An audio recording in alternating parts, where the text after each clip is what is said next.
Mesdames, Messieurs, chers téléspectateurs d'Africa 24, bienvenue. Merci de votre fidélité à nos programmes. Le 15 avril prochain, les Togolais devront se rendre aux urnes pour élire leur nouveau président. Où est-ce qu'on en est dans le processus électoral en cours? Que peut-on répondre à quelques griefs soulevés par l'opposition togolaise? Autant de questions que nous allons voir avec notre invité. Il est membre de la Commission électorale nationale indépendante et plus précisément rapporteur de la sous-section communication et relations publiques. Monsieur Seigneur Latifou Kegbero est notre invité. Merci d'avoir accepté notre invitation. C'est plutôt moi, mon cher Babilas. Où est-ce qu'on en est aujourd'hui par rapport au processus en cours? Et la CENI vient de boucler le 23 février le processus de révision des listes électorales entamé le 20 janvier 2015. Et à cet égard, nous nous félicitons de l'heureux aboutissement du processus qui, je le précise, n'est que la mise à jour du fichier électoral issu du recensement électoral de 2013. Il y a un certain nombre de questions qui ont été soulevées. Bon, sur tout ce qui roule, on n'en parlera pas beaucoup. Mais vous avez constaté combien de doublons dans la liste électorale, dans le fichier? À ce stade, c'est très prématuré de parler déjà de doublons parce que, une fois terminées les opérations sur le terrain, les données sont centralisées au niveau de la CENI en vue de leur traitement. Donc, c'est à l'issue de ce traitement, soit à travers la recherche des empreintes biométriques, soit à travers aussi le face matching.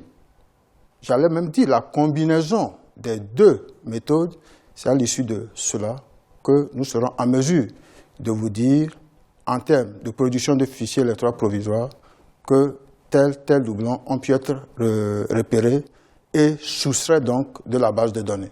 On va évoluer, parler un peu de l'aspect matériel, parce que parfois, on voit la commission électorale qui dit oui, nous n'avons pas eu tout le matériel qu'il faut, nous n'avons pas réussi à le déployer là où il faut à temps. Où est-ce qu'on en est par rapport à cela? La CENI, par ma voix, ne vous dira pas qu'elle n'a pas eu tout le matériel, qu'elle a eu des difficultés de déploiement. Non. Par contre, la CENI, par ma modeste personne, peut, par souci d'honnêteté, vous dire que dans la conduite de l'opération de révision des listes électorales, eh bien, elle a été amenée à faire face à un certain nombre de contraintes. Contraintes liées à l'état ou à la défaillance de certains matériels, notamment les générateurs. Et face à cela, la CENI n'a pas croisé les bras, elle a pris des dispositions très diligentes. Lesquelles, par exemple? Par exemple, nous avons instruit les CELI de mettre à contribution les mécaniciens ou les électromécaniciens locaux pour dépanner ou assurer la maintenance des groupes électrogènes qui se sont révélés défaillants. Mais je précise que tout cela doit pouvoir être circonscrit. Cela n'était pas de nature à affecter considérablement la qualité de l'opération de révision des listes électorales qui, je rappelle, n'est rien d'autre qu'une mise à jour du fichier électoral issu du recensement électoral de 2013. Alors ça, c'est pour l'aspect matériel, mais il faut aussi la mobilisation, parce que vous avez organisé des élections, il faudrait que les gens sortent quand même pour pouvoir aller voter. D'abord, dites-moi, est-ce que vous comprenez quand même leur désaffection par rapport à la chose électorale? Parler de désaffection n'est pas tout à fait exact, même si cela peut être compréhensible. Pourquoi? Parce que nous sommes en période de révision des listes électorales et non d'un recensement. Le recensement mobilise davantage de citoyens potentiels électeurs qui viennent solliciter leur inscription sur le fichier électoral. Or, la CENI vient de sortir d'une opération de révision des listes électorales qui, je l'ai dit tantôt, n'est qu'une mise à jour. Une mise à jour qui a permis, entre autres, aux citoyens togolais qui ont désormais les 18 ans révolus de venir solliciter leur inscription sur la liste électorale. On va aborder un autre aspect, c'est l'accès au fichier électoral, problème très important. Il s'agit d'un droit quand même que reconnaît, que prévoit le code électoral. Mais apparemment, certains leaders politiques ont fait cette demande-là, mais jusqu'à aujourd'hui, n'ont pas eu une réponse concrète de votre part. Oui, je confirme que l'article 60 du code électoral du Togo prévoit l'accès au fichier électoral des partis politiques légalement constitués.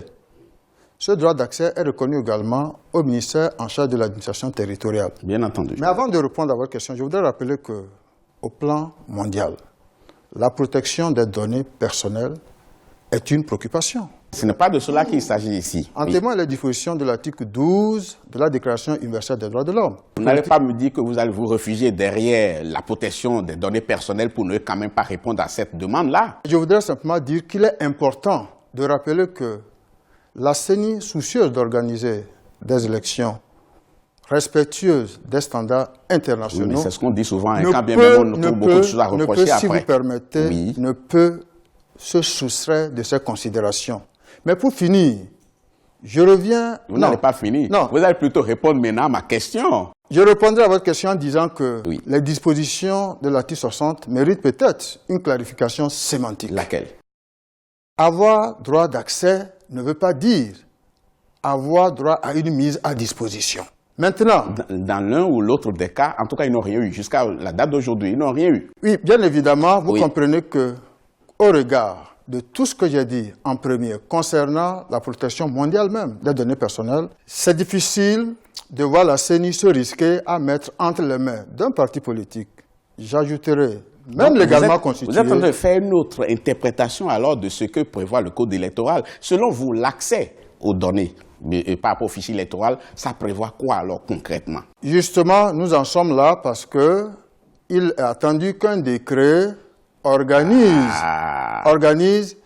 la gestion du... ce qui est prévu par le code électoral, maintenant il faut attendre un décret, bientôt ce sera un arrêté ministériel. Non, pas du tout. Il est prévu qu'un décret organise l'accès et la gestion du fichier électoral. Dans ces conditions, la CENI, pour éviter toute polémique, s'est montrée très disposée. À mettre à disposition des parties prenantes demanderesses le fichier électoral, mais en version PDF, pour la simple et bonne raison que nous ne pouvons pas permettre d'éventuelles manipulations sur les données personnelles des électeurs. Ça fait très longtemps quand même que certains ont manifesté ce désir-là d'avoir accès au fichier électoral. Même si c'est en version PDF, donnez-le leur. Mais vous n'attendez pas tout ce temps avant de leur donner le fichier parce que ça ouvre la porte à des suspicions. Est-ce que vous êtes conscient de cela? Vous savez, quand on travaille à la CENI, on doit se départir de toute considération partisane. Il nous faut faire très attention quand les gens sont tentés de faire un peu d'amalgame. Une autre question, le parti uni, le parti au pouvoir, a remplacé le nombre de ses membres qui sont au sein de la commission électorale récemment. Qu'est-ce qui explique cela selon vous? Non, j'ai constaté comme la démission de mes anciens collègues. La démission ou sans pression, ils ont dû céder? Non, la démission, et parlant de la démission, quand on se réfère aux dispositions de l'article 15 du Code électoral, ce cas de figure est prévu. Et donc, puisque cette démission ne devrait pas affecter le travail de la CENI, les anciens collègues démissionnaires ont été dans la foulée remplacés. Mais vous êtes connaisseur, on ne va quand même pas prendre à la légère une démission pareille. Subitement, les membres d'un parti soient obligés de plier bagaille et soient remplacés par d'autres personnes. Vous ne soupçonnez rien, ça ne vous surprend pas? Les collègues ont démissionné, ils ont été remplacés, et je précise que la démission d'un commissaire de la CENI est prévue par l'article 15 du Code électoral. Maintenant, mon cher Babilas, vous êtes dans votre rôle. Si la réponse de Kegbero ne vous satisfait pas, vous pouvez toujours vous rapprocher. De qui? Du Parti uni. Ah, d'accord. Ou bien, même des collègues démissionnaires. Jusqu'à preuve de contraire, je ne crois pas qu'ils soient interdits de parole. Alors, quelles sont les prochaines étapes du processus? Après donc passer le cap de la révision des listes électorales, c'est la préparation du scrutin, proprement dit. Préparation du scrutin qui suppose que déjà les données de terrain recueillies fassent l'objet de traitements pour que nous puissions avoir des listes électorales provisoires, lesquelles vont être affichées pour nous permettre de gérer la phase du contentieux électoral au cours de laquelle tout citoyen, toute partie prenante fondée peut dénoncer l'inscription ou la radiation indue de citoyens. Après cela, nous aurons le fichier électoral définitif et parallèlement, nous travaillons sur le terrain des acquisitions d'un certain nombre de matériels, notamment le matériel sensible nécessaire au déroulement du vote. Alors, on va finir cette émission en parlant de la date du 15 avril qui a été retenue. Pour certains, cette date-là n'est pas tenable. Pour d'autres, on pourrait faire une élection, mais entachée de beaucoup d'irrégularités parce que la commission électorale ne pourra pas tenir les délais. Qu'est-ce que vous répondez à cela? Pour ma part, en tant que commissaire siégeant la CENI, je voudrais vous rassurer de ce que la date du 15 avril, arrêtée comme date du scrutin, ne nous met pas en difficulté. Parce que, de bout en bout... Pas faire du politiquement correct. Hein. Autant dire des vérités ici et vous disculper. Hein, parce que demain, vous serez responsable de cette chose. Mon cher Babilas, vous savez que, en toute humilité, ça ne me ressemble pas. En tenant C'est compte tout à votre honneur, M. en Kedero. tenant compte d'un certain nombre de délais prescrits par le Code électoral, mais avant le Code électoral, la Constitution, eh bien, la date du 15 avril est absolument tenable. Merci beaucoup, M. Seigneur Latifou Kedero. Merci. Je rappelle à nos téléspectateurs que vous êtes membre de la Commission électorale nationale indépendante du Togo, rapporteur plus précisément de la sous-section communication et relations publiques. On vous reverra peut-être à l'issue de ce processus pour vous faire un bilan. Est-ce que vos prévisions étaient exactes? Est-ce que vous avez sous-estimé le travail à abattre? On y reviendra. Vous pouvez le parier avec moi? Je reviendrai si besoin en été et tout le plaisir serait mien.